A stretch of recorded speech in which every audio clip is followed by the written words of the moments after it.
From New York, you are listening to Extra Time from the AT&T 5G Virtual Studios. I am Andrew Wiebe with my partners in soccer. We got Michael Lahoud, we got Tom Bogert. I'm not saying that we're going to the bench, guys. I'm saying that we got, I needed difference makers in this show, so I called on those that I could count on. Coming up, big show here, SuperDraft takeaways. The MLS SuperDraft 2022 presented by Adidas went down on Tuesday. Maybe you saw it, maybe you didn't. Well, we have the big takeaways for you. Transfer rapid fire with Tom Bogert. Tommy Scoops, always on the edge of things. We'll go deep on the biggest stories in MLS. From Toronto FC, stealing the offseason shine. First in Singh, now Michael Singh over there at Breaking Red tells us Jefferson Soteldo's on his way out, and El Tri and Tigres center back Carlos Salcedo's on his way in. That's big news. Bad news in Kansas City. Alan Pulido is out for the season. Aly Trost joins us to explain what comes next for Peter Vermes and Sporting. And the DP math in Atlanta is hard. It's tough. It might not work. You need some subtraction, I should say, there. Felipe Cardenas of The Athletic has the latest on Almada, Barco, and everything going on there. Welcome, guys. Tom, Michael, I have to start with this tweet. It has nothing to do with anything, but I cannot help but love this from you, Tom. Say, my dad arrived in Florida today for an elite over 60 soccer tournament. I repeat, an elite over 60 soccer tournament, which is legendary and what I hope to be doing in 35 years. 35 years is a long time away. Your dad is a legend. I need to do extra time from this tournament. I don't know if I can make it there. That's 25 years for me, and I'm not sure I'll get there. I need to go. I think this should be a World Cup situation of elite over 60 soccer players. There should be a documentary. Extra Time should crowdfund it. This is amazing. Please tell me every detail you know about this soccer tournament. First of all, I've already got Mike Lahoud on the record saying that he's in for my team when we get to 60. It might be a while, but that's just a really good start, and preparation is key. So that you should start building your team now. If we can get some guys that you think, ligaments and joints and everything else are going to hold up in the MLS ranks, you come in there with a bunch of ringers and you just blow the elite over 60 soccer scene out of the freaking water. You just crush people. Former pros or whatever. Like my dad's team has been, perennial challengers in the men's league circuit since my entire life, which I've always loved. But there's awesome. Through every age category they have done. It was funny how long he held on to over 30 and then reluctantly doing over 40. And then one time after he turned 55, it was like there's an over 55 tournament. I was like, that's a designation. I thought that this was over 40 then retirement. And now he got recruited into the over 60 like on his 60th birthday. There's like 14 teams. He was telling me they're playing. These old men are playing 90-minute games, one a day. If you make the semifinals, you play 2 on Sunday. Imagine playing 2 90-minute games in the Florida heat, even though it's January. And obviously they have title aspirations. It's win or bust. He's already plotted out. Give me a team name. I need something to root for. I need something concrete. He hasn't given me that. Maybe I'll have to report back to you on that. But there's 14 teams, 4 advanced, and he's already said we need 9 points to assure that we're going through. Maybe we can get through with 7, but we're going group of death. We're going to the group stage. We got to get out of here with 9. This is legit. I have one question for you. Did they get him on GAM or TAM? Ray Gaddisgill, a little veteran. Okay. Actually, he's a young guy now that I think about it. They gotta be some great puns, by the way, on the names. They're better. If they're not great puns on the names or dad jokes, we're failing across the board. But I'm telling you, maybe our community can do it. Maybe another one can. A World Cup of elite over 60 soccer. Ooh, I like this. Televised. Presented by like ESPN the Ocho style, a documentary. We're crowdfunding this. We're telling the stories. Like God, I can't even imagine. I can't imagine. All right, let's get into it. Real soccer. I said real soccer. That's not fair. That's the realest soccer can be. That elite over 60 scene is as real as it gets. All right, SuperDraft breakdown. Maybe you watched the stream. I said maybe you didn't. SuperDraft tracker at MLSsoccer.com. So all the players, the profiles, all the news, the interviews, all the coverage that's happened since Tuesday. The number 1 pick belonged to Charlotte FC. We knew that. They held on to it. They went Ben Bender, number 1, out of the University of Maryland. He's a Generation Adidas midfielder. Has been an attacking midfielder. I would think he'd be more of like an 8 at this level, but we'll see how they end up using him. But there's some other big news around Charlotte, like literally right now as we record this. Tommy Scoops out here tweeting. Tell us what's going down in the Queen City. Yeah, so as has been reported, or the interest, but Middlesbrough and Charlotte FC are in the final stages of agreeing, of completely, they've already agreed, just in the final stages of it being completely done, a move for Riley McGree to go to Middlesbrough in the England Championship. Celtic had a deal agreed with him, but the talks broke down over personal terms. I don't have a final fee for you, but reports in Europe and a little bit here, I've pegged it at around like £5 million-ish, maybe up to £7 million with add-ons, which makes a lot of sense given that everybody I talked to about Riley McGree and in Charlotte and some people in England, that Birmingham City desperately wanted to keep him, and it was like Charlotte aren't negotiating at all. We want Riley. We want to see him with our team, and I guess just these bids got too big to deny, and maybe there was some pressure from Riley in his camp, but I can't say that for sure. But yeah, Riley McGree will not play a game for Charlotte FC. Goes down in the throes of legends like Tristan Blackman and Ismail Tajuri-Shradi in Charlotte FC history. Can you tell how much did they buy him for? Remind us. I think it was like $2.5 million. It was some like okay. they both dollars, $2.5 million. Yes. £5 million sterling is if current translation. If it is about $7 million. Yeah.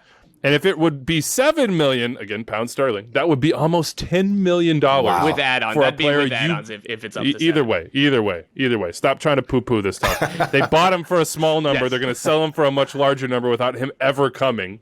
Wow. They get the allocation money, the million or whatever it is, and the rest would come in. Where for you, as you talk to people around the league and talk to Charlotte, like this is an incredible deal. Like if you're an expansion team and you're not looking at this in the future, and however many more come in, Las Vegas if they do or whoever, you have to be looking at this and thinking, I got to play middleman. I've got to generate GAM in some way. I've got to get guys ahead of time that will grow in value and I can have on loan that become like value generators for my expansion build. Like this is huge.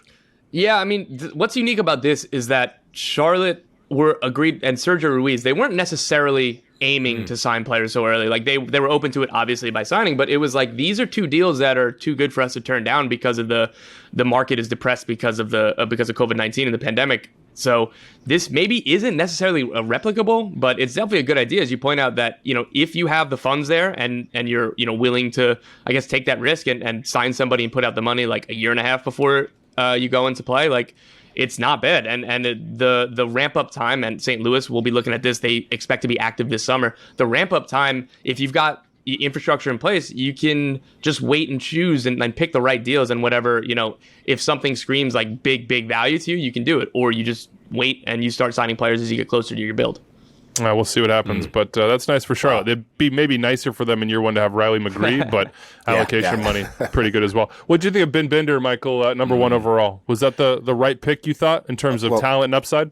They look like geniuses now, knowing that this Riley McGree move was a potential, and now it looks like it's so close to being across the line. We talked about it.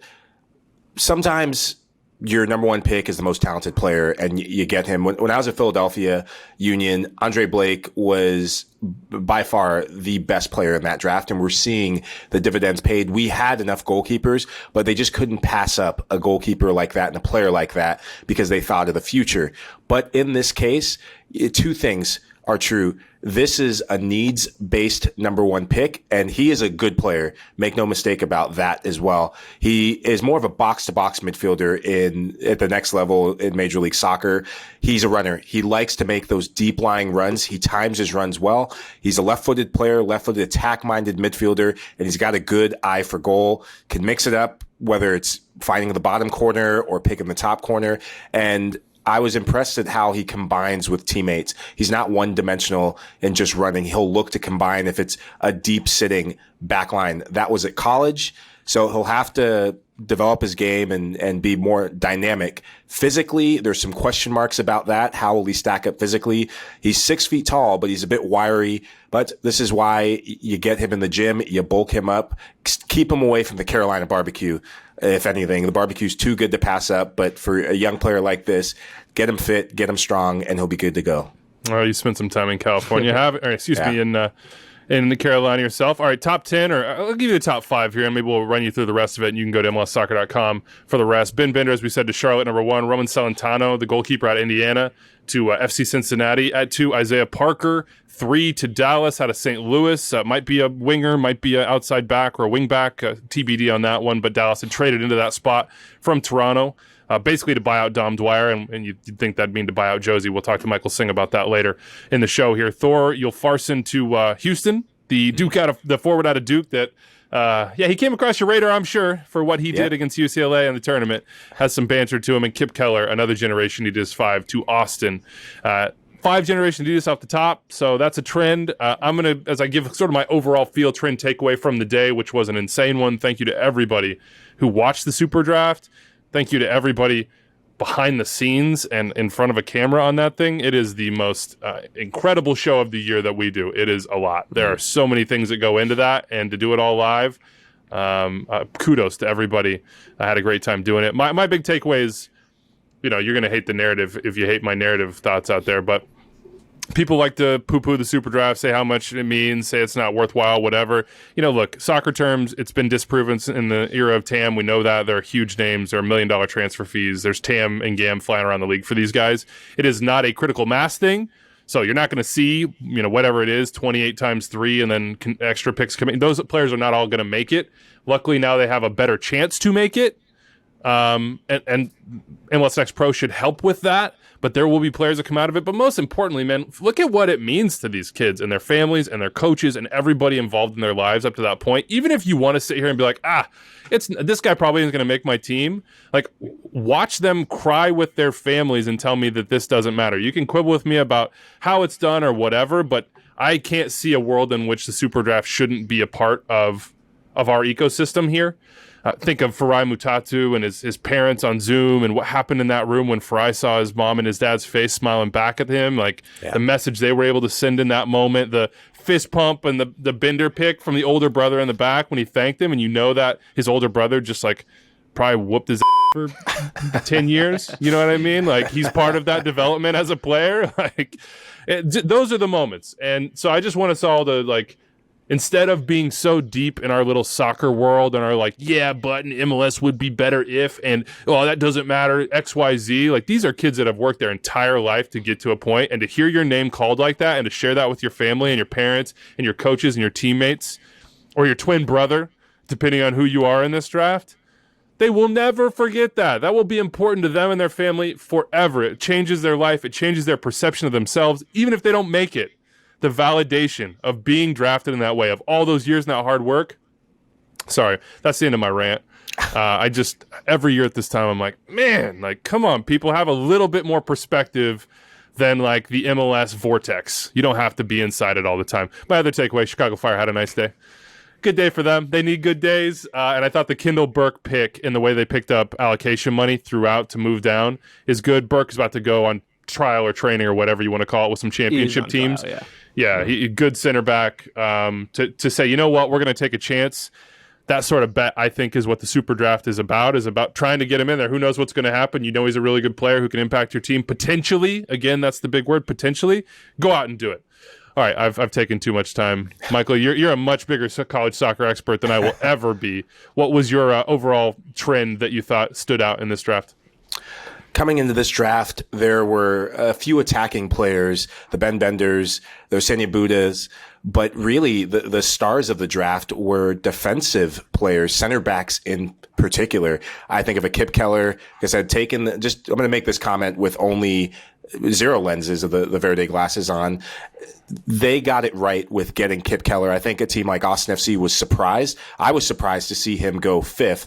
I thought FC Cincinnati would have benefited from picking him. They're in need of depth at center back. But the overall theme is you're seeing a shift in MLS teams. They are starting to trust American and domestic center backs, and it shows the value of the draft. Look at New England Revolution. Their entire back line were SuperDraft picks, and their entire back line, first round SuperDraft picks, and the majority of them, I think, were in the top 10. And for all of the offensive talent, Carlos Hill, league MVP, Gustavo Bo scoring golazo after golazo, and Adam Buxa, the B team up top. Maybe the Serie B team soon. Yeah, Serie B. Yeah, pun intended. Yeah, but I'm in the over 60 league when it comes to dad jokes. So. But you see a future for a recipe for success of you get international stars to lead the lines, and then your back lines, you get domestic talent from the college level. They grew. These are players who grew up watching Major League Soccer. Some of their heroes are now Major League Soccer players, and they can identify with the league more. And so I love everything about it from the draft standpoint and the opportunity that these young defenders now have to prove. 8 out of 14, top of the draft, center backs. 8 out of 14. That tells you something about what teams thought about who had the best ability to impact their rosters, whether it be this year or in others. What about you, Tom? What'd you think?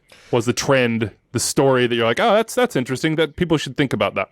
Yeah, as you noted that the first 5 picks were all Generation Adidas, which shouldn't be surprising. One, because the idea behind Generation Adidas is to sign the best prospects in the draft. So it looks like that the league and the clubs were kind of aligned on which players that was. But also the cap ramifications of having these players that don't count against your budget and I believe supplementary or whatever it is. These are guys who can get more value out of them on the roster rather than using a senior spot or using somebody who counts against the cap. Obviously, these contracts for any even non-GA players are not very big given the state of the draft and where this money usually is, but it's still every dollar counts, and that gives you another $100,000 to add to another player on your roster.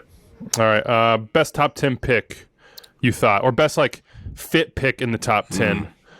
Michael, what did you think? I got to meet this player at the combine, and we joked about it at the SuperDraft. And it's Matthew Nocita, Los Angeles native, Naval Academy graduate, and 6'8" inches. That's all you got to say. You don't see that coming through Major League Soccer often, and he's going to the right team, New York Red Bull. He's a good player. He can pass on the ground. He can play between the lines. Red Bull, they're known for possessing, but they're also known for that high press. He's playing along. He'll have the opportunity to play alongside Aaron Long, experienced defender and U.S. national team defender. So he'll learn and grow alongside Aaron Long. And the Red Bull, they're susceptible defensively on set pieces. Not anymore. 6'8" inches. I'll say that again. I saw you got to go get that kid. Michael got a picture standing next to him, and it's like you might not have been able to touch the top of his head, like reaching up on that. The other thing, like, hey, he's Red Bull system guy, and he's in the Navy. He understands the system. He's ready to get behind the collective side of this game. They traded up to get him, so you always like that, where teams are saying, hey, not only do we think you're a great fit, we've expended resources to get you. We have something invested. The other nice thing, I think, is that you don't have to rely on him. Like, it's not like you got to throw him out on the field. Aaron Long is coming back. That's a perfect situation. It's one of the best stories of this like little preseason zone for me, whether it's the U.S. national team where he is right now or back with the Red Bulls. Sean Nealis was a darn near best 11 defender probably last year. And then you have the youngster in Reyes. And if you're going to play a 3-man back line, you probably have your starters. And then you have Nocita who can kind of learn and grow and come up underneath them. So I like that pick a lot. What about you fit-wise, Tom? What's a good fit, do you think? I thought Ahmed Longmire going to Nashville was pretty good because Nashville have proven already in just a couple years that they've found value in the draft with Jack Meyer and Alistair Johnson, who I believe that they traded up to get Johnson as well. And so they moved up pretty big to get Longmire. Iko Para joined the club as a scout. Iko Para, based on reporting, and I believe GM Mike Jacobs was saying this, Iko Para was really big on Ahmed Longmire. So that's a good feather in your cap for that kid, for somebody like Iko Para to speak so highly of him. And the club were speaking really highly of him, as you'd expect. But it sounded like he was at the top, if not toward the top of their board for center backs and overall players, and they got him at number 10. So I think that's a really good fit. I'm going to go Eric Centeno, by the way. Just because I think he's the last GA available, and he's not in the top 10. He's down a little bit to Atlanta United. But if we're talking about fit and timing, he's going to be behind Brooks Lennon, and I would guess that they'll make him a wing back. That's like a perfect development phase zone for him. First of all, he's on GA. He'll stick around on that roster. They won't have any urgency or rush to need to move him on. He'll have time to develop, and then he'll have time to do so under a guy that's a league standout in that position. One guy we haven't talked about here, Michael, is Osini Buda. Yeah. Speaking of stories, his story is, Farai Mutatu's moment, and his story is just absolutely incredible. And so is Osini Buda's out of, from Burkina Faso, from Ouagadougou to, Ghana and right to Dream, and then to the Millbrook School in Greenwich, Connecticut, and over to Stanford. And then he was falling, on talent at least, because we know attacking-wise he might be the most talented player in this entire draft. Yeah. He falls, and then he goes to San Jose, and his strengths are like 1v1 ability, open field, and he gets into a system that feels like could be a pretty solid fit for him, and it's right down the road from when we played college soccer. There's no place like home. San Jose, they must be just licking their lips thinking about the potential of this player. And that's what I think of when I think of Osenya Buda, a lot of potential. 1v1, he is the best 1v1 attacker that was available in the draft.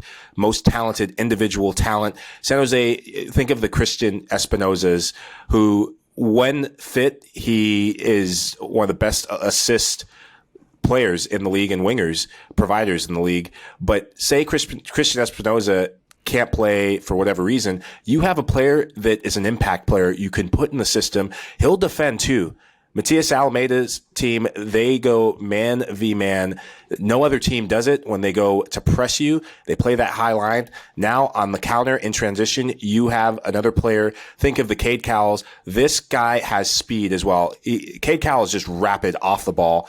He can push it by you and run, but he's more of a runner in behind. Osenya Buda, he is faster with the ball. And when he gets in the final third, he'll go to goal. He'll like to go to his right foot, very much right-footed, but shift it to his right foot and then try and find the bottom left corner of the goalkeeper's right. But if it's not on, he can function as an out-and-out winger, get to the byline, and he makes really good decisions in the final third in the box, trying to cut it back. Jeremy Ebobisse, you could be thanking this player at the end of the season for your goals. We will see. I mean, we don't want to put too much pressure on these kids, but it takes time sometimes. So, I kind of wrote before the SuperDraft to give the 2021 class a little bit of, I give them a little time, a little breathing room, because it not only is it in a pandemic, but I don't think we're at a point in this league where most players are going to come in and dominate or even be starters right away. You saw that with Daryl Dike and Tejan Buchanan. Have some expectation, have some hope for these guys, but also give them the room to grow. And I think the best thing about what's going to happen this year in that sense is MLS NEXT Pro, and we're still learning about that. We're still trying to glean details.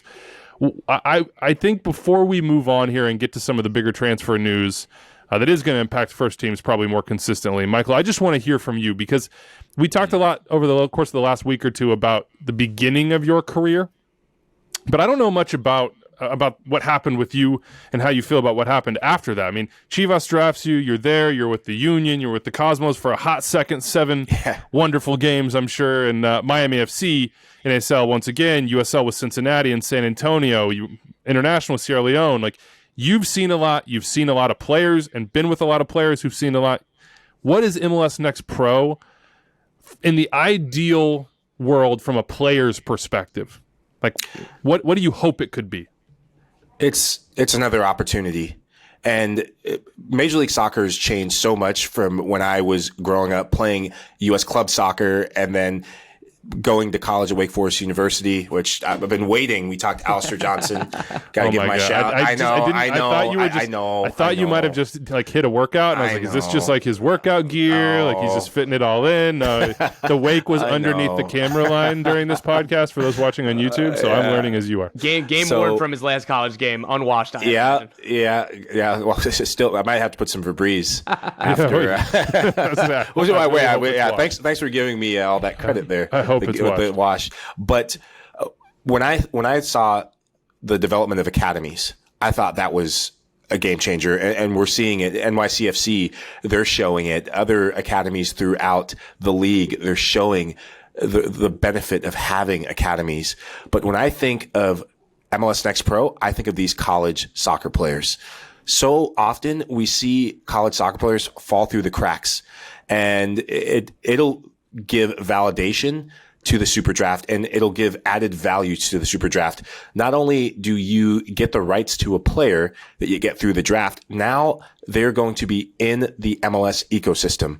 It's not, okay, you're drafted by the league and then you follow the ecosystem and you go to USL. You are still within. So you get to grow and develop, but you also get to grow and develop through a team's playing style and identity. And this is a long season in Major League Soccer. Injuries come, players lose form, players get transferred, and you now can go in almost a farm system. You can go and get a player whenever you need them. And it's not reinventing the wheel. It's not teaching a player a system they don't know.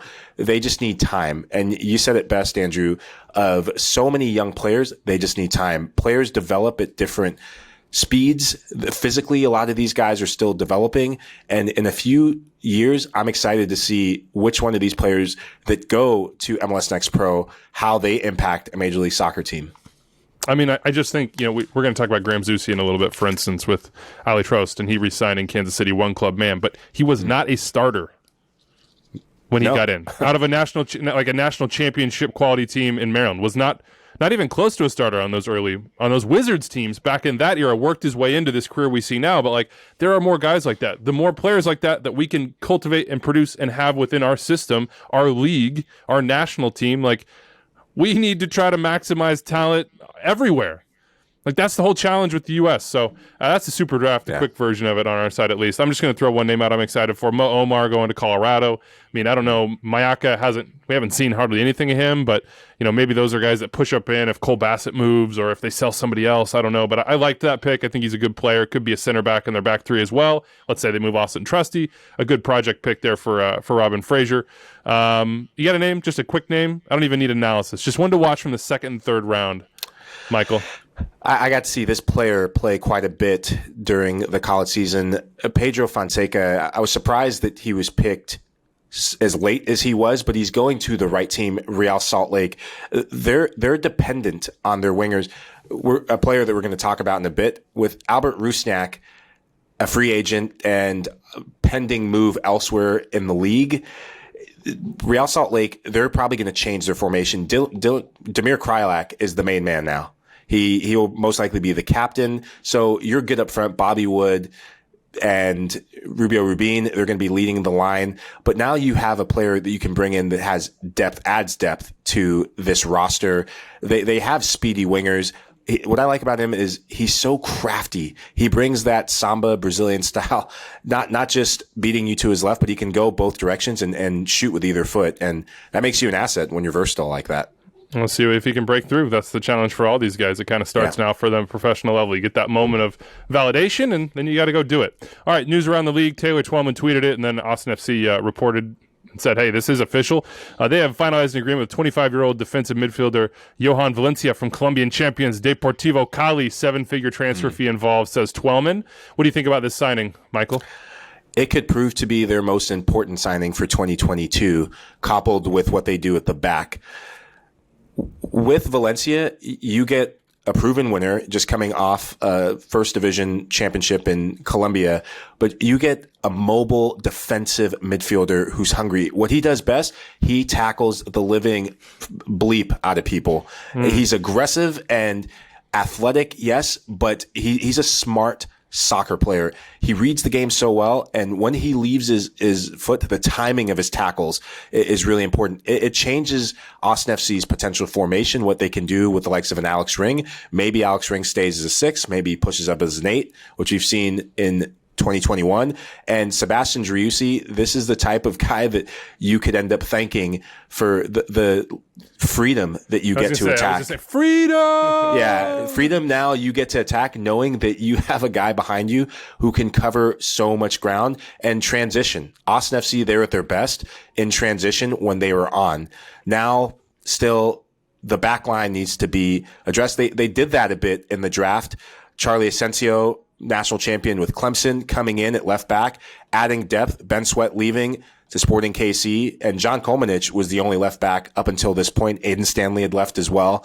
And the center back position is going to be crucial with another SKC guy and Austin FC player, Matt Beasler, retiring. So congratulations to him on a great career. But Kip Keller, his maturation and his development becomes so important for Austin FC because physically, he's one of the most physically gifted players. His test scores at the combine prove that, and he's a leader. But now he needs to learn Josh Wolf's style and that possession-oriented style that Austin FC like to play. All right, we'll see what happens with them. But that could be a big signing. Every good team in this league, look at the 6. Look at the 6. Look at the 6. Look at the 6. I mean, every good team, every team that wins trophies, they got it. I want a couple names here from you. I already threw some out, and tell me if I'm on the right track here, Tom. Inter Miami have the number 1 overall spot in the allocation order now.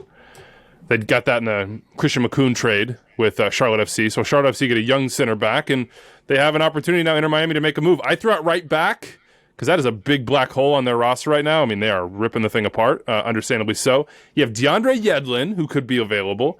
Reggie Cannon, who should be available. Like, come on, let's get him out of Boa Vista. Or Brian Reynolds, who's definitely available from Roma, but may want to stay with like an Anderlecht or in MLS. Or number 10, Safir Taider. I would do it. Just a couple years, get you through. That'd be fun. Pity Martinez. Maybe we'll make a reference on that. Or, again, legend Poku on the allocation order list. What's the most right name that I threw out there right there? I mean, just deducing, roster need and fit and Seattle connection, it'd be DeAndre Yedlin. Like, as far as I know, they didn't have a deal agreed with any player on the allocation order, including Yedlin, before making this trade. So I don't know if they had necessarily an explicit plan to go do so for Yedlin or somebody else, or if they just decided this asset was too good to pass up in the Christian McCoon trade. And they, I've already reported that Orlando are interested in making a play potentially for that spot. Who knows how much they'd have to pay to get up there? Or again, who knows if Miami already have the explicit idea of, no, we have our eyes on one player, we want to make a deal happen here. Yeah, like you said, DeAndre Yedlin would make sense. Reggie Cannon would make sense for somebody who should be available. I'm really expecting Cannon to stay in Europe, maybe in the England Championship, where before Boa Vista bought him, there were a lot of teams that bought him, haven't paid yet. But there are a lot of teams that haven't. There's a lot of teams in England that were really interested in Reggie. Brian Reynolds.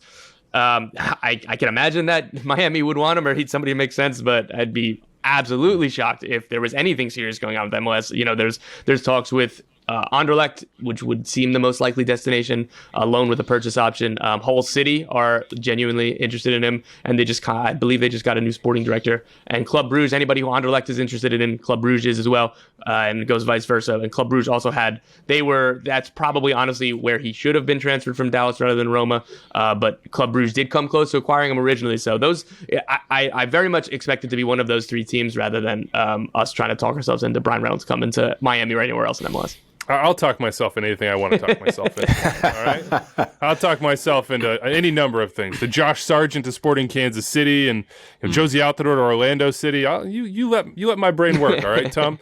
We're going to get to Michael Singh in just a second to talk Toronto FC, and things are going on there, and we'll talk Josie as well. Jefferson Soteldo potentially out now, and then Carlos Salcedo in. So in just a second, but I want the one off-season story that you are watching the closest. And I guess I'll start on this one, and I said it a ton and during the SuperDraft. It's Charlotte's DPs. They don't have a DP. An expansion team on January 13th with the season starting in a month and a half does not have a designated player. Like, I don't think we're talking about that enough, and I know that they are working diligently, and you heard it from Zoran Cornetta on the SuperDraft. Like, hey, we've got some stuff in the works here, which it seems to be quiet right now, which is often not the case. But again, the expansion team for this year that's going to have 75,000 people in their stadium for opening day, who has talked about their ambition, who has an owner with that can go do these things, does not have a designated player. That's a huge story to watch. Tom, I know you're watching outgoing transfers, but we also had Diego Valeri on here. It's your choice. You want to talk outgoing transfers or Diego Valeri and his future? Up to you. I'll go with Diego Valeri. As I reported this week, Lanús and Portland Timbers agreed to a deal to send Diego Valeri back to his boyhood club, the club that he was produced at. So that's a really cool story.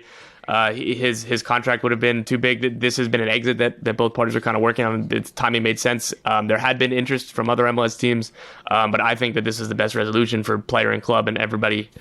For him to end his career at Lanús. I was hoping that he'd either retire in Portland or retire at Lanús. So for the narrative, for the nostalgia, for the romance, I think that's perfect.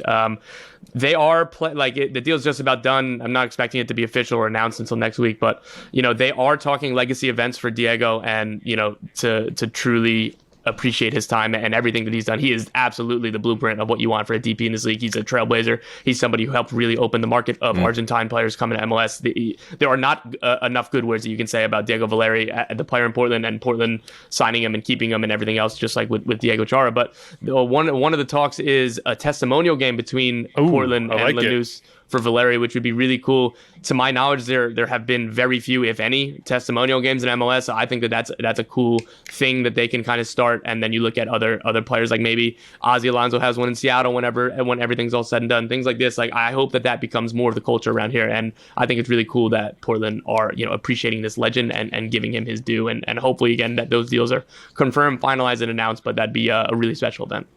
Who would you want a testimonial match for? That's what I'm asking everyone listening right now. Like, if you think about your club, the history of your club, your current club, who deserves this? 401-2060 MLS. Text us, email us at extratime@mlssoccer.com.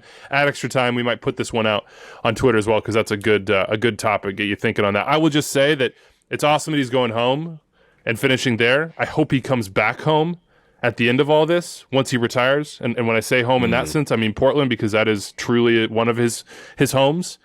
And I hope that the club has plans to include him in whatever their future is. It just seems insane to me that Diego Valeri, if he wants to be in Portland and he wants to help grow your club and your community, as he's repeatedly shown, that he wouldn't have a place to do so. And I hope that is in the plans in the future. Like, I've joked about a statue for him in the past. Like, whether it's a statue is great, but what would be better is the man in the flesh. You know what I mean? Like, putting his time, his energy, and his passion in your club. And he's done it for so long. I hope it happens after Lanús. And I hope the testimonial happens too. Michael, you wrote down in the pre is Rusnak to Seattle. Well, they're tweeting a video of a man tapping a watch. Very nice watch, by the way. Beautiful watch. Love the watch. And then a full sleeve tattoo that many have matched with their sleuthing abilities to Albert Rusnak. So it looks like this is done.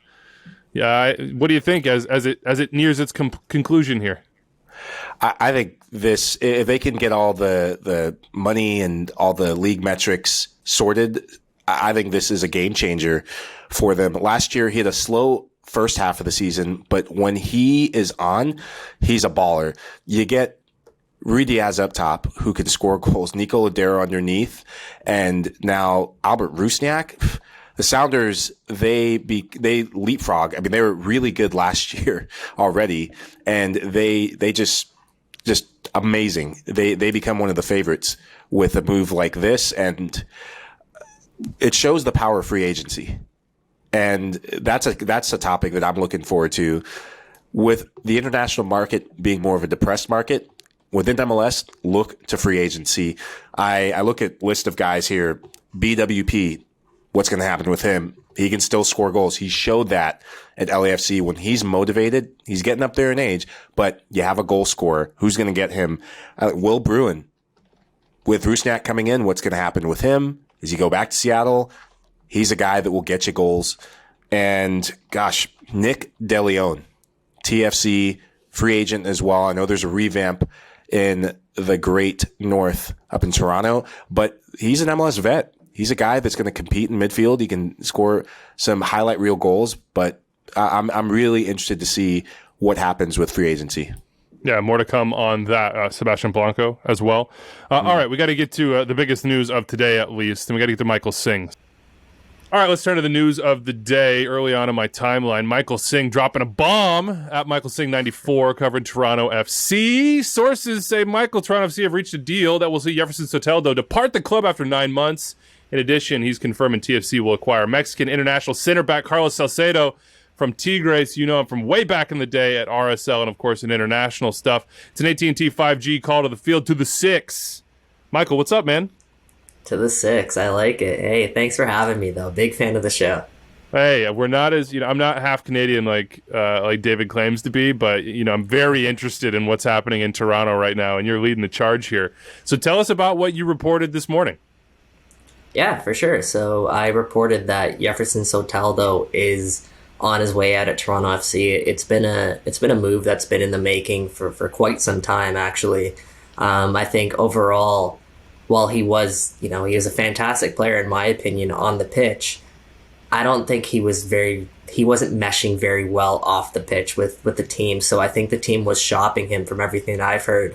And I got news that they've reached an agreement that will, see Soteldo depart the club. And to do on the so other side, for Salcedo and to shore up the back line, that sounds pretty ideal. Exactly. Yeah. So they'll be bringing in Carlos Salcedo, Mexican international. I'm sure is a player that a lot of MLS fans know very well because of his time at Real Salt Lake and what he's gone on to do since. And as you mentioned, they shored up their back line, which was a big priority heading into this offseason, especially with the way the back line has been the past couple of years. And it's a massive move because it's a Bob Bradley move, in my opinion. And he's really kind of starting to put his mark on the club. In the past, we've seen a lot of offensive weapons come in, but we never really saw a defensive stalwart like Carlos Salcedo come in. So a very big move, in my opinion. I completely agree. In his prime as well. At 28, obviously knows the league. I think we'll be comfortable. And you mentioned there Bob putting his fingerprints on things. What's like the early vibe check under Bob Bradley in Toronto? I mean, this is maybe the biggest move of the offseason. You can talk about players, etc., but I think just perhaps overall, when you're talking about the future fate of a club, this might end up being the biggest move of this MLS offseason. Yeah, and that's kind of what Bill Manning alluded to, is Bob Bradley was the first piece of the puzzle. And, TFC, from where they were to where they, I guess, were last season, they were, to put it, and straight up, they were in shambles. And this goes to the training sessions, this goes, obviously, their performances on the pitch, but the club really lost that identity. And Bob Bradley, from everything I've heard, he was brought in to kind of reinstate that culture. And everyone in the locker room is going to be respecting Bob Bradley for everything that he's done throughout MLS, throughout his career. And that's sort of the vibe that I'm getting. This guy is a very serious person. He's a no-nonsense type of guy. And that's what this team sort of needed to kind of reset that culture and get Toronto FC back to where they want to be. And, of course, that's an ambitious club that wants to be competing for trophies. Yeah, ambition is you're not going to question it after this Lorenzo Insigne stuff, right? I mean, that's ambition just like bottled. And I would assume they hope sold in Toronto, like that's part of it. Bill Manning was talking about commercial appeal. We know about the soccer side of things. Insigne is world class. I wonder how you see this signing sort of in Toronto terms, in city terms, in soccer culture in your area. Like how big are these ripples? We're down here in the States, and for MLS observers, we're like, oh my God, this is huge. Look at these numbers. Look at this profile. Just won the Euros. Napoli captain, all the goals, the assists, all the plaudits, 30 years old, Italian national team. Like, it's easy for us to get excited. How has it landed in Toronto? Yeah, that's a really good question. And what I'll say is, we've seen kind of this buzz before in terms of TFC going out, swinging for the fences, and landing a player like Jermaine Defoe, Sebastian Giovinco, Michael Bradley, and Josie Altidore as well. Some really big names. But I don't know if we've ever seen TFC go out and swing like this. Actually, I know we haven't seen TFC go out and swing like this. So as you mentioned there, the buzz, it's a buzz that's been lost for a couple of years.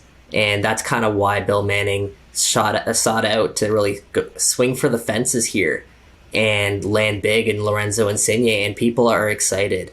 Toronto has a massive, massive Italian community, but bigger than that, they have a very passionate soccer fan base. And we saw that in the early years. We saw that 2015, 2016, 2017 when TFC were very good. And then it kind of dropped off. And of course, with TFC being out of market, not playing games in Toronto, they needed to do something to kind of get things back on track to where it was. And I think that's kind of what's happened so far. And I think a lot of people are very excited. Me personally, I'm excited. I want to go out there and I want to see Lorenzo Insigne just tear up Major League Soccer like he's touted to do. And I think that buzz is kind of back here in the city, and I'm hoping they can sort of build off that and surround him with a lot of solid pieces that can help him find success here in Major League Soccer. How would you compare the buzz, the Giovinco versus the Insigne buzz?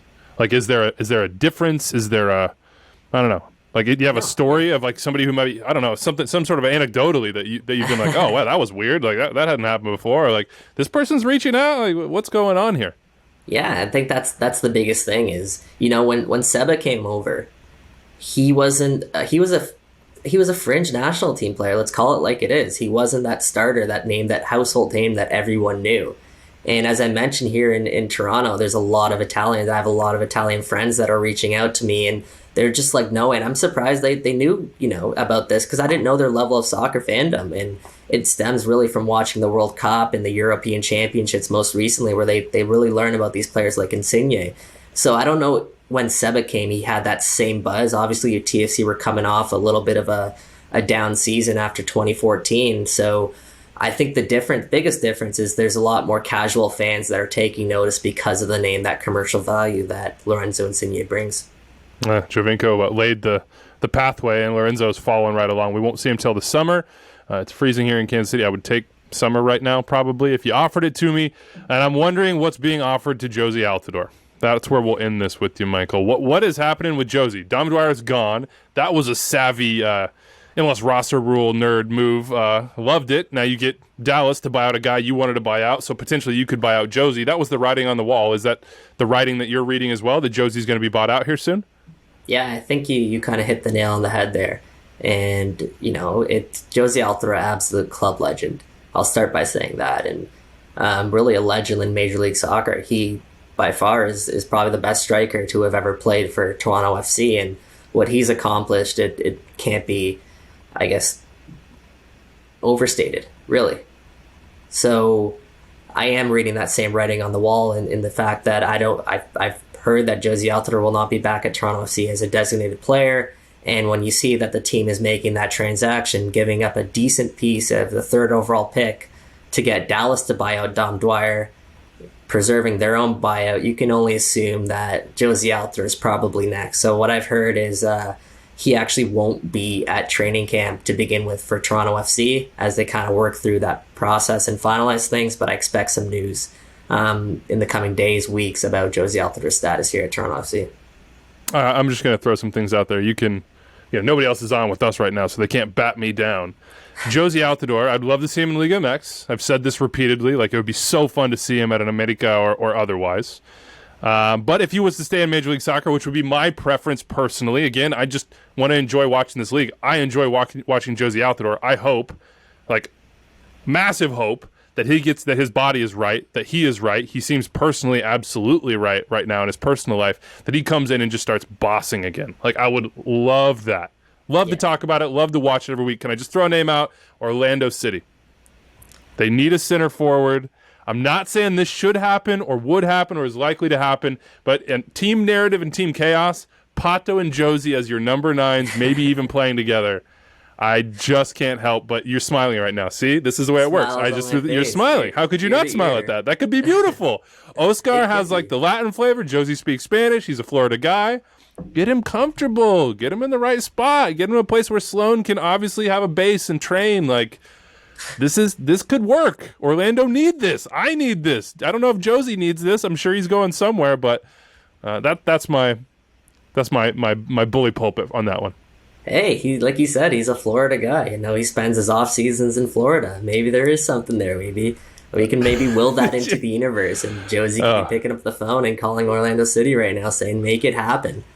Talk it into existence, man. I appreciate you not just slapping me out of the sky on that one. I could hear in your voice that could, sure, that could be something. Anyway, thank you, Michael Singh, for joining us. Follow his work at MLS, as well as he's the managing editor at Waking the Red, who do great work. Love SB Nation, everything they do. I follow every single one of those blogs. So big thanks to you. We'll have you on Power Rankings, I'm sure, coming up very soon. Tell the people how they can follow you otherwise, though. For sure, yeah. As you mentioned there, at Michael Singh 94 on Twitter. And I just want to give a quick shout out to my friends at The Parlay, who I do some great work for, create some great content. I do a daily show for them, and we talk some Toronto FC all the time. So keep it locked to them on Twitter, on all their socials, at The Parlay. Awesome, man. Appreciate your time. All right, thanks. Big thanks to Michael Singh for making his ETR debut. Toronto FC going to be one of the most fascinating stories in the entire league this season and probably beyond as well. All right, Tom, before we get to Aly on Alan Pulido, I need some nitty-gritty on you on this one. We have a question from Kyle Killian. Says, how does Sporting deal with the roster implications of a DP being unavailable for an entire season and the marketplace for replacement 9s? Basically saying, do we lose a DP spot? Are we out of it? Could they put him on, I know MLS rules pretty darn well, and I'm not entirely sure. Could they put him on injured reserve or whatever that is and get that DP spot back, or no? No, they can't, and the short answer, so they're just going to wait, and again, they're 95% sure that he's out for the entire season, but he's having a surgery this week. Post-op, they're going to do a check-in, because they don't need to make this decision until roster compliance date or whatever, or I don't even think that that's a deadline, but they would do it as soon as they can. But maybe they'll get lucky, or that they're holding out 5% hope that maybe he can return at the end of the season. But again, overwhelming expectation that he's not. So they would likely put him on the season-ending injured list, which would be the finality of he cannot come back even if he has a crazy ahead of schedule recovery and he'd be ready by October or September or whatever it is. So the finality of that would open up in his international roster spot. It would open up a senior roster spot. It would not open a DP spot. And I think the cap relief would only be the senior minimum, so an extra 110,000, which again, that's better than nothing. But again, they cannot sign another DP, and they can't sign another max player or whatever that they didn't already have the cap room open for. So they get a little bit of relief with the international roster spot would be the biggest part of that. But yeah, it's a really unfortunate situation. Stupid idea that I stupidly tweeted or didn't. Josh Sargent, I mean, probably would need a DP spot, but maybe you could find a way to do this. Like, is there in your mind, can you imagine a world where he's 21, you 22? There you go. Just saying, well, it's not going well at Norwich. It's not going well. Maybe they loan him. Right. Or may loan him because they say, you playing, getting experience, maybe that one could get you back in the U.S. national team fold, get you some semblance of confidence. Sporting Kansas City are desperate for a striker. I don't know that he has shown himself necessarily to be a goal scorer in the past, but maybe this is the opportunity with Shallowy and with Russell feeding him. And for team narrative, it's wonderful. It's just a really fun thing to watch and think about. I love the idea, but the U22, to be eligible for U22 initiative, you need to be making under the max budget, which is like 630,000 or 612,000. Maybe Norwich, who are already on the hook, says, all right, to get him over there, we'll handle the rest of that salary. It's not a bad idea. I would like to speak this into existence, but yeah, unlikely, but I would definitely like that. Yeah, join me in speaking into existence. I'm going to need you to be a little bit more positive about it instead of throwing a wet blanket over it, but that's neither here nor there. All right, it's an AT&T 5G call to the field, but we're not calling very far. Just a little farther north than I am in Kansas City. Aly Trost, you see her on the sidelines for Sporting Kansas City. She is a purveyor of Sporting Kansas City content, and we love it. Aly, what's up? Hey, guys. I'm doing well, Weeby. It was so funny when you texted me yesterday about coming on, and I was trying to do the math in my head. Okay, East Coast, what time? And you're like, no, we're on the same time zone here now. So the time zone. Everyone knows Central Time Zone first. It's the new initiative here in 2022. It's my New Year's resolution on Extra Time. So if you hear me say a time, it's Central Time. I love it. I can get behind that. People have to figure it out. All right, Alan Pulido. We just got done talking about it with the guys. This is not the news that anybody wanted to hear. In fact, I was flying back from the SuperDraft, and there were some Sporting KC fans behind me, and I turned around and I said, hey, tough day for you, right? And they immediately said, Pulido. Pulido. How are you feeling? How's it feeling around the club? What's this mean? Yeah, I haven't had a chance to really talk with many of the guys about it just yet. Peter obviously dropped a bombshell in his press conference of the many different bits of news that he shared, and that was hands down the biggest. But yeah, I mean, it sucks, right? Like that is their guy up top, and they're going to be without him for likely the entire 2022 season. Fans, I think, have already been pretty disappointed because there hasn't been a lot of Alan Pulido in the last couple of seasons either, and most notably missing out on the 2020 playoffs, 2021, not being able to play until the loss to RSL. And so it's just kind of been disappointing. But when he's been on the field, he's been amazing for Sporting Kansas City. So that's, the that's why it's extra disappointing, right? Like extra disappointing is what that what could have been, what could be.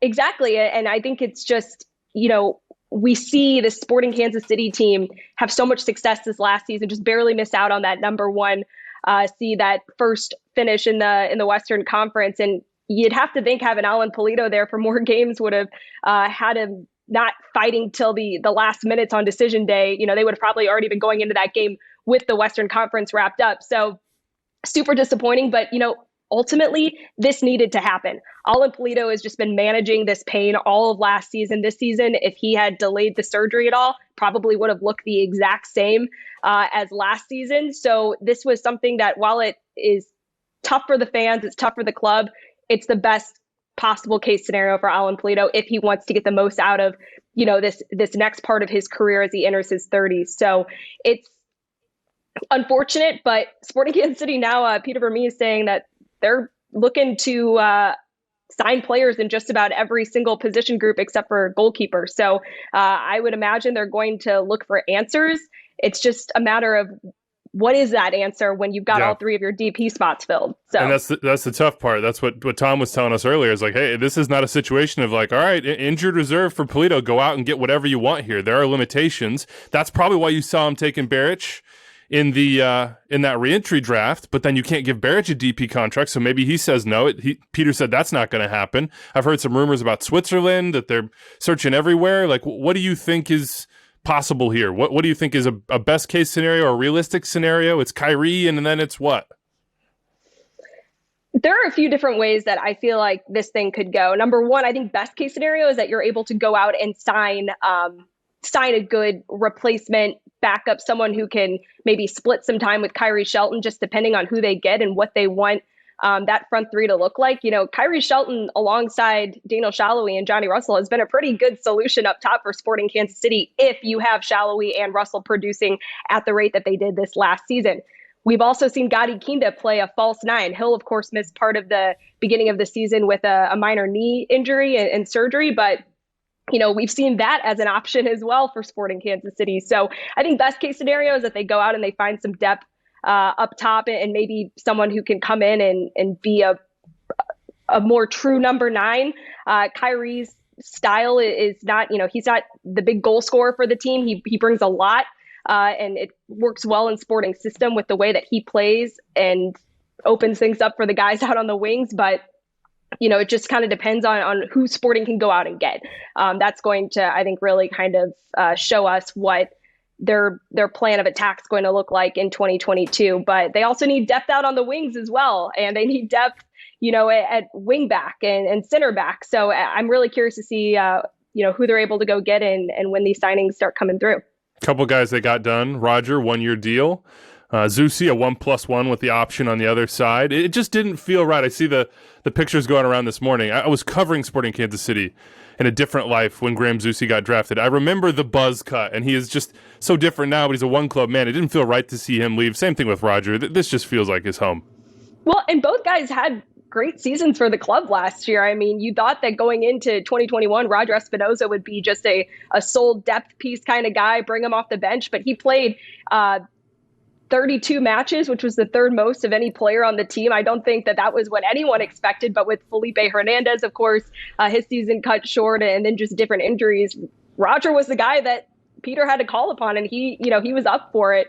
Graham Zusi, you know, with Jalen Lindsey's untimely injury last year as well, probably played more minutes than they were anticipating. But I think, you know, both guys, it's amazing the shape that they've been able to stay in and definitely still have a lot left in the tank.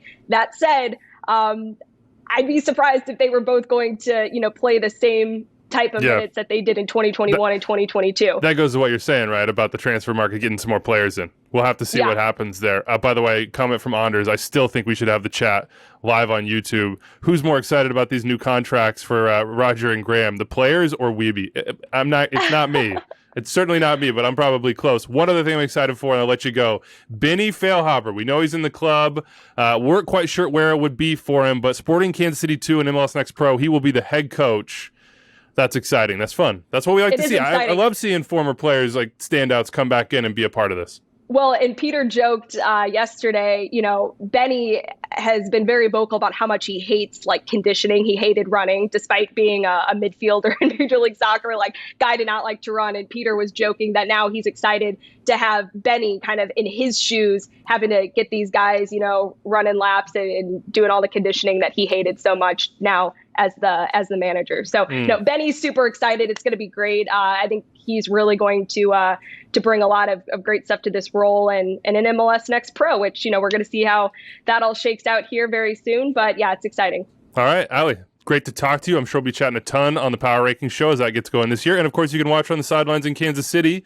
And I hear I'm maybe on TikTok soon. So yeah, we'll look forward to that. Thanks for coming on. I just do what they tell me to do.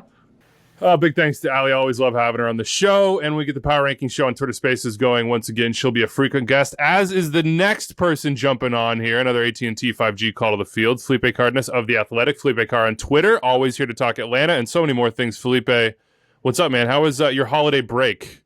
It occurs to me I haven't seen you, haven't talked to you in a long time, but I have been like locked in on your Twitter account per usual. It was good. I mean, I deleted my Twitter app for 2 weeks. I had to. I was like, oh, I'm not going to check Twitter. And I kept checking Twitter. I kept doing the doom scrolls. I kept trying to stay in the know. There's an addictive quality that I think we all understand, /fear, but have not yet been able to escape. So I commend you for your 2 weeks. I forced myself to if I'm going to go to Twitter, I'll do it on my laptop, not on my phone. Look at that. That's a first world sacrifice right there. If it's not going to be on my phone, I will not, under any circumstances, go to this on my phone. But when I have my laptop open, it is open season on Twitter. Well, one of the things I feel like I have underplayed in your ecosystem is this Barco Almada stuff. It just feels like the Thiago rumors and storyline, will he, won't he, oh he will, stretched out for so long that we sort of spaced on the consequences of that actually happening. Is that happening? And if it is happening, where is Ezequiel Barco going? Because again, there are only 3 DP spots to work with here. Yeah, it's happening. I mean, Thiago Almada, he's going to be an Atlanta United player. I expect him to be in market soon. The club obviously has not announced the signing, and we had that strange sort of Twitter fiasco when Vélez announced it and even announced a $16 million transfer fee. Then Atlanta United said, no, this is not finalized. So I think that's part of the drama. But you're right. Behind all of this is the fact that Ezequiel Barco has to be sold. And what does that mean for Atlanta United? I tweeted this recently. This is not the way they expected this to play out, where teams that are in for Ezequiel Barco, and when I talk to sources, there is interest. There's interest on both continents, South America, Europe. But in a depressed market, I don't think they're going to get what they expected to get when they signed him as a 17, 18-year-old for a record fee. And so now that's why you're seeing reports for Inter de Porto Alegre in Brazil, which is a big club, massive club in Brazil and South America. They have the funds, but they're looking for a loan. And it's so at this point, Atlanta United may have to consider that. They're considering all options, which could be something what they weren't expecting to do when they initially signed him. But the math is what you stated. They can't have 4 DPs. Thiago Almada will be a DP. I know there's a lot of questions and speculation about, is he a young DP? Is he a TAM? No, he's a DP. He's coming in as a DP. So in that sense, Ezequiel has to be sold. What should we expect of Thiago Almada? I mean, he's a different player than Barco. When I talk to people that know him in South America, they light up when they talk about his talent. The next side of it is he a mature enough player right now, as a person, to come into this league, a new country? He's going to be paid a lot of money and perform right away. There were the stories about him not wanting to come to MLS. He wanted to go to Europe. Marseille really wanted him. It didn't happen. But for me, I think he can be a difference-making player. He can play on either wing. He can play centrally. He can play as a second forward. He is the type of sort of hybrid winger, modern winger that likes to get in the box and score. I don't think he's prolific, but I think he will be an upgrade to what Ezequiel Barco was consistently per 90 minutes. It seems to me on Barco, and maybe they don't have this, and that's why it hasn't been done. A loan is fine, especially since you're not going to recoup what you had before. Maybe you let the market have a year to breathe. If you could loan him out, he performs, and this is all ideal world. Maybe you get a little bit more money since there aren't solid offers right now. Do you think he could go to Europe, or is this he's going to Brazil? That's sort of where the interest is. That's where you should expect this to play out. I mean, I think right now, today, us talking here, I think South America and specifically Brazil sounds like the right option. There were reports or ideas of hey, maybe Sevilla comes in for Ezequiel Barco. Well, they signed, or they're going to sign Tecatito Corona. I guess you could say they're in the same box as far as profile of player. Tecatito much more accomplished, more versatile. But a team like that in Sevilla that does really value young talent and they are savvy, they have a very savvy front office, perhaps that was an option. But you're seeing more players throughout South America, even in MLS, with Eduardo Atuesta going to the big clubs, the high spending clubs in Brazil, the teams that are trying to dominate the region, like Palmeiras, the Copa Libertadores winner, Flamengo, Inter. The thing with Inter de Porto Alegre, which is linked with Ezequiel Barco, they have a new coach. They haven't been able to hang on to their coaches. And so they've signed a new coach, Jesus Medina, who's coming in from Argentina, a young Uruguayan, has an awesome nickname, El Cacique, the chief. And he doesn't have any relationship with Barco. So it isn't like, oh, I want Barco. But if it gets to the point where he picks up the phone and calls him and says, hey, I want you to be part of this project, maybe that's what gets the ball rolling. But to answer your question, I think, South America looks like a nice landing spot for Barco right now. How about Miles Robinson? His reputation in our circles, MLS circles, U.S. men's national team circles, CONCACAF, is about as high as it can get right now. And this is the sort of time, based on what we've seen around the rest of the league, where you would sort of expect there to be solid reporting offers, teams of a certain profile in, and I haven't seen a ton of that. What do you attribute to that? Is that just happening behind the scenes? Is it not happening? Is Atlanta just saying, no, this is our guy, we're staying, he's going to be here, don't worry about it, don't even call us? Like, what's going on with Miles? Yeah, well, let's start with Atlanta United. I mean, they've been pretty adamant through a club source, that they don't have concrete offers for Miles Robinson. It's not that they're trying to duck the news or they're trying to evade anything. They just do not have concrete offers. Now, offers and interest are two different things. They're very adamant in saying that there aren't concrete offers for Miles Robinson. I tend to think that right now it's just not the right time for him. You have a new coach in Gonzalo Pineda who is going to build around Miles. Like, you want that sort of central defender there. It is a World Cup year. And when we talk to Miles throughout the season, he's never had this desire to go to Europe, like, at least publicly. I think he wants to. Every player wants to, but he's not the type of player that's knocking on the door, that's pounding on Bocanegra's door and saying, he's not hey, banging the drum. No, not at all. He loves Atlanta. He loves Atlanta United. He loves the club. He loves the city.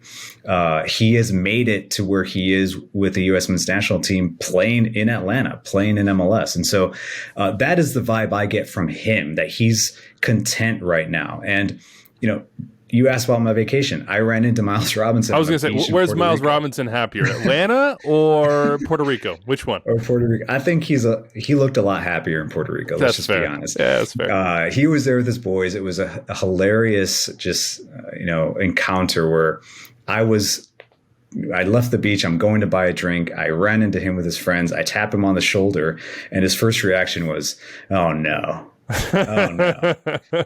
And that's when I told him, speaking of Twitter, I'm like, Miles, I'm on vacation. I deleted Twitter. You could move to Liverpool and I wouldn't even know. Hey, man, my laptop's in the room. I couldn't get up there in the next 20 minutes if I tried, okay?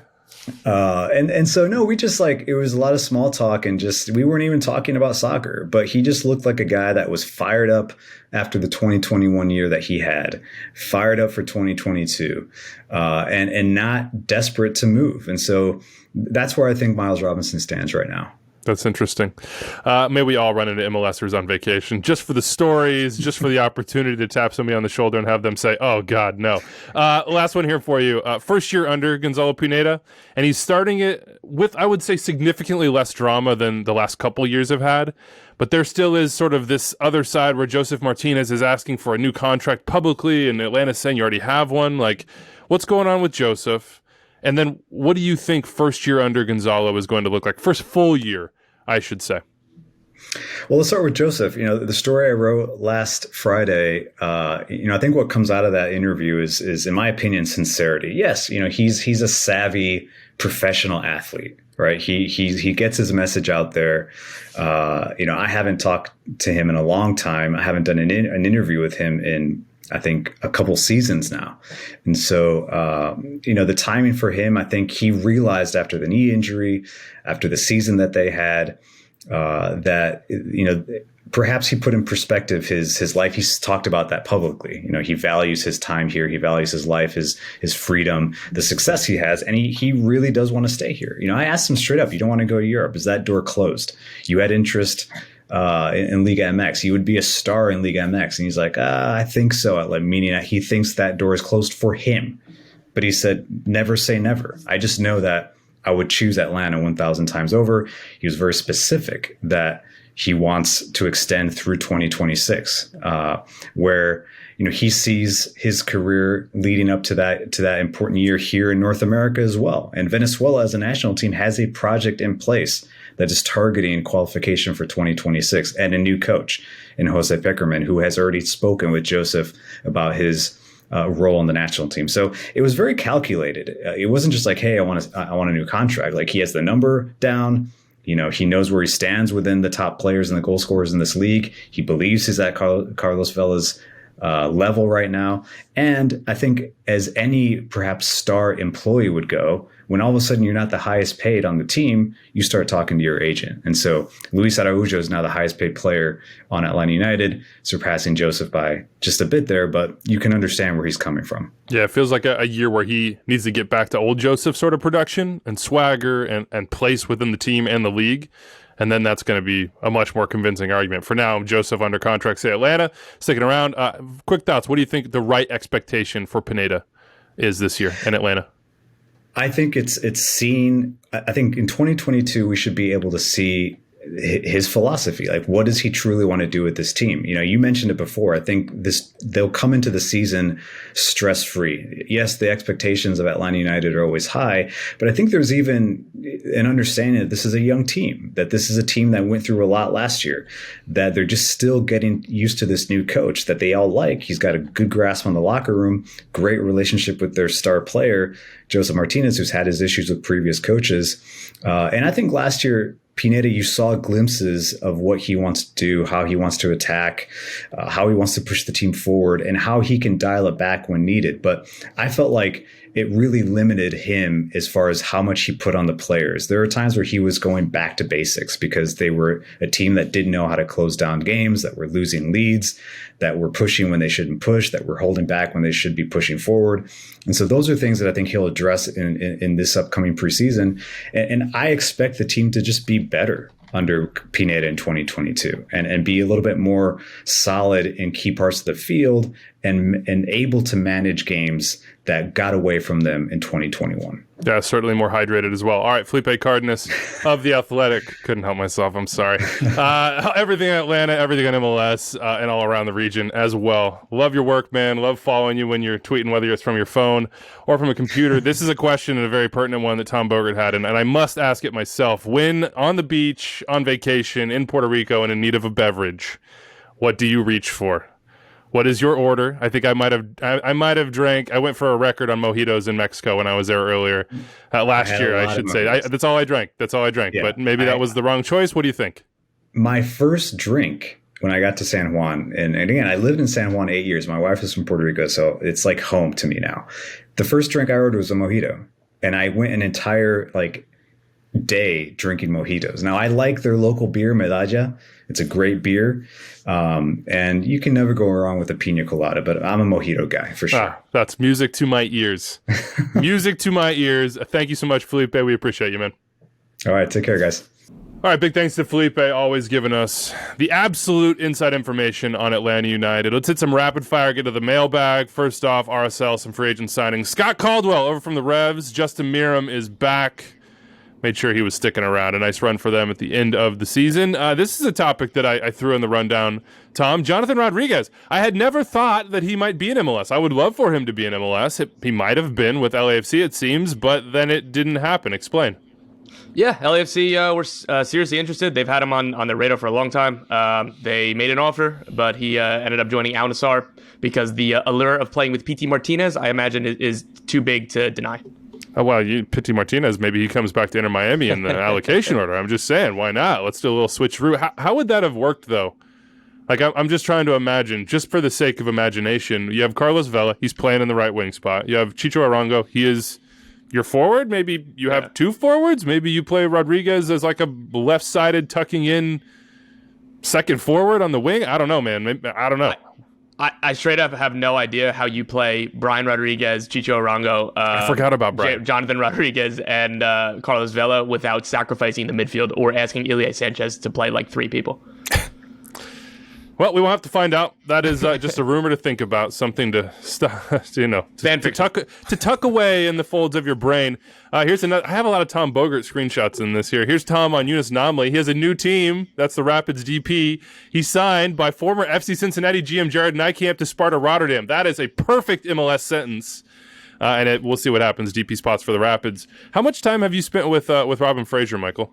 Was he with Chivas back in your days? Oh yeah. Or? Yeah, so I met Robin first at the SuperDraft, at the Combine, and he was at Salt Lake, And it was the year before they won the championship with Jason Kreis.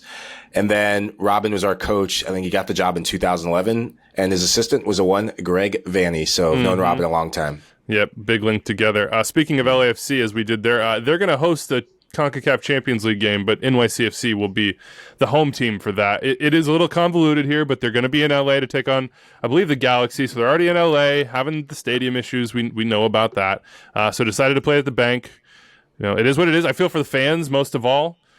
Just won MLS Cup, want to see CCL to start off, but look, I would think hopefully that they'll get through and you'll get another opportunity. The other wrinkle here with the Revs are that they're going to host Haitian side Cavalry both games in Foxborough. That's just a reality for Cavalry. Houston Dynamo hires goalkeeper union. Jimmy Nielsen and Zach Thornton are on the staff there for Paulo Nagamura, and Chris Martinez, shout out to the Wichita Wings, is the other assistant for Paulo. Was Zach in Chivas? This is just becoming a Chivas USA show right now. Yeah, Big Z. So Big Z, he was a teammate, a friend, and a mentor. When I played with him, he won goalkeeper of the year and comeback player of the year as well back in that 2009 season. He was a human wall for us. Mike, did you turn down a job offer from them? Feels like you should be on this thing. Yeah, what's it? I'm keep my phone on do not disturb until we get done with the show. Perfect. Everyone can get hired. Pat Onstad, Jimmy Nielsen, and Zach Thornton in the same sort of like soccer staff is a wonderful thing. Just three old, like hard as nails goalkeepers. It's beautiful. Here's one for you, Tom. What are the Chicago Fire doing with their last two DP spots? This is from Eric, I assume, in Chicago. I have no idea. I'm surprised that we haven't heard more about this. They obviously have the money with Joe Mansueto. They have, a large, extensive network between George Heights in Europe and the technical staff have really good roots in South America. I really thought that they would have had both of these kind of set and sorted by preseason starting. Given that there's no reporting out there right now, it doesn't seem that they would have these players kind of ready to go by next week. So I honestly have no idea. Well, that's an answer. That's kind of where I'm at as well. Into the mailbag, 401-206-0MLS, extra time at MLSsoccer.com. I'll let you breathe on this one. We got one from Andrew in Kansas City. I think I know him, Michael. He wants to know about Sierra Leone and your general AFCON thoughts, your level of pride right now. I know you were rocking the colors under your dress shirt during the SuperDraft the other day. Huge draw against Algeria. How you feeling right now? How's the country feeling? Just national pride I thought of my family, my own immediate family in Sierra Leone, and just the amount of stories that are like that. People who have sacrificed for all of these players so they can go out and live their dreams, and now they're realizing their dreams on the biggest stage, AFCON. AFCON doesn't get enough love around the world, and just a team like Sierra Leone, the Cinderella story, they could be one to talk about. I'm kind of nervous about the Ivory Coast game. That's going to be a difference maker, and Equatorial Guinea, we're going to beat them. I'm going to put that out there in the universe. That's first time back in decades, and you just got the guarantees going. Help us understand, like those of us out there. I covered Kai his whole career. There's a lot of us listening and in this world who have just seen this whole thing play out, and it is like a storybook. Yeah. What does he represent for Sierra Leone soccer, but also sort of feels like the country? Like this is bigger than a game right now. Kai Kamara, I don't say this lightly. You wouldn't know this until you go to Sierra Leone. Kai Kamara is one of the biggest commodities in the entire country. He could very well run for president of the country, president of the Football Federation. It's Kai Kamara. He represents hope for Sierra Leone.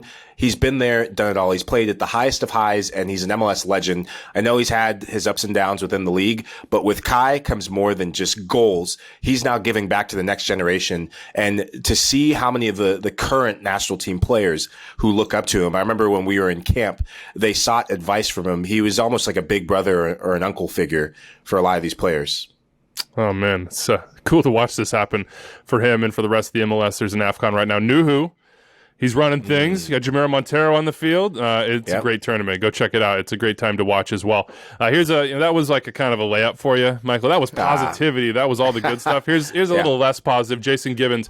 Can a team from Texas be relevant in the MLS Cup conversation in 2022? Tom, if you got thoughts, follow up on Michael. But I got to go to my guy. I mean, you can take the Verde glasses off if you want. You can leave them on. It's up to you.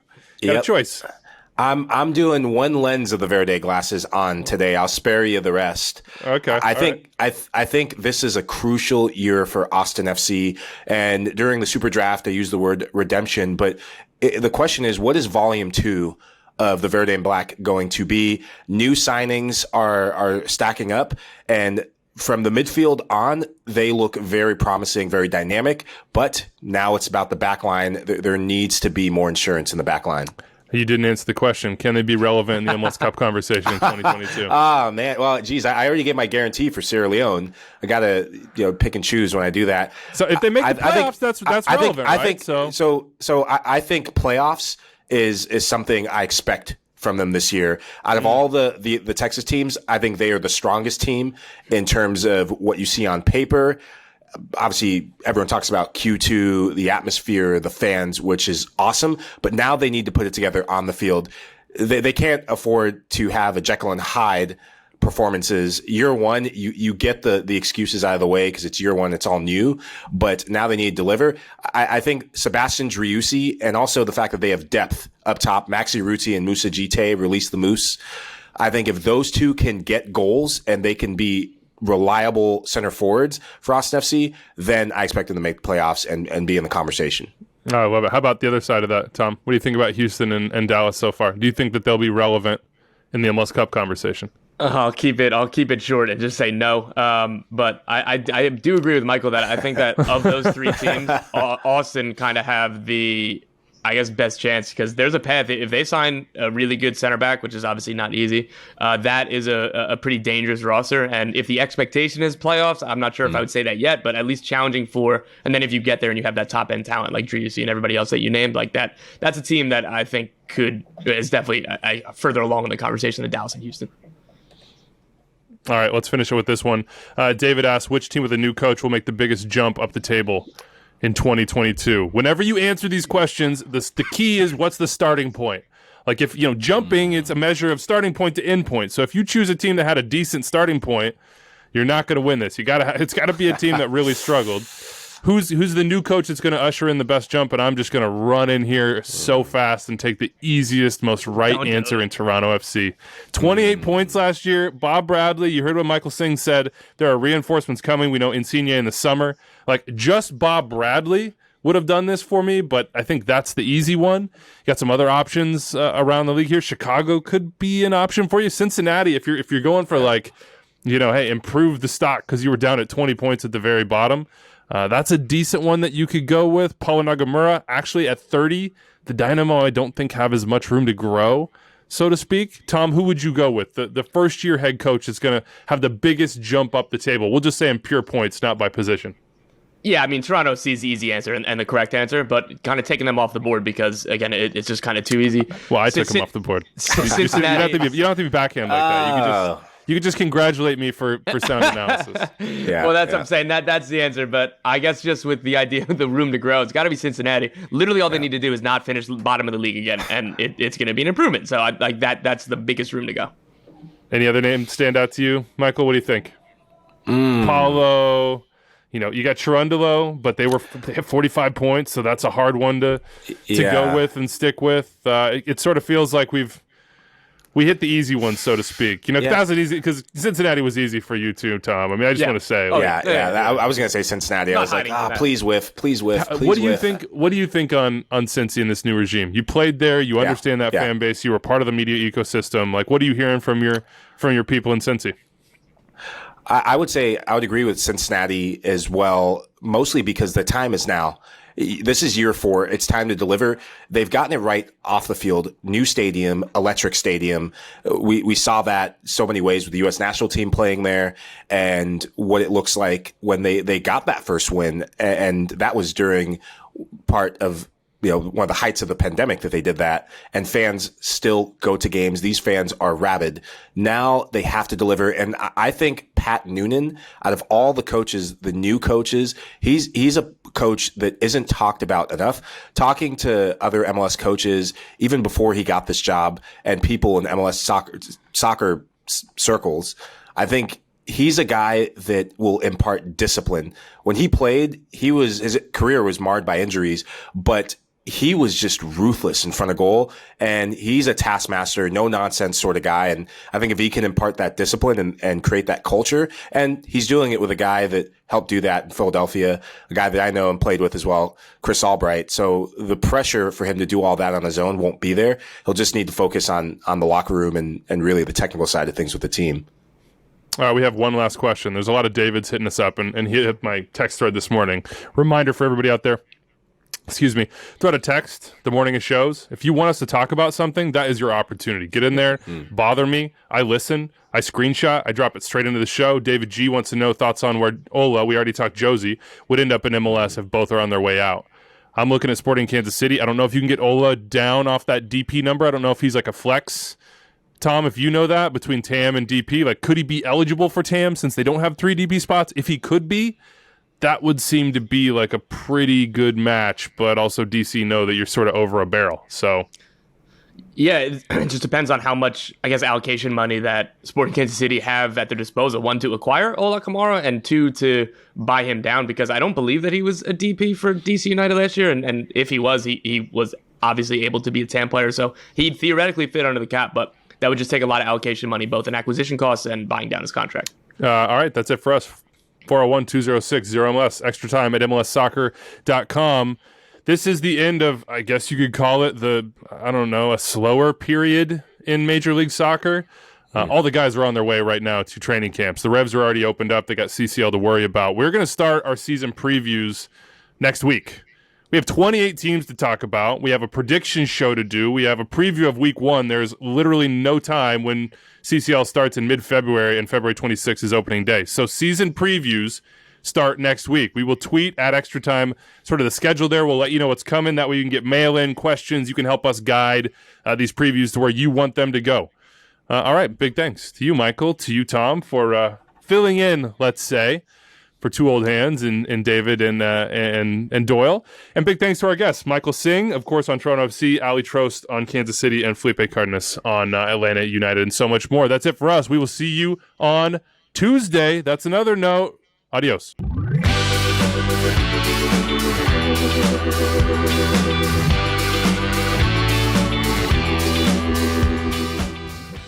So you made it through and even enjoyed more than an hour of MLS talk with Extra Time driven by Continental Tire. That means that you should go subscribe to our podcast wherever you listen to them, and you should also check out more Extra Time on the MLS YouTube channel. If I can point right there, click right there, and subscribe to the MLS channel right here. Have a great day, folks.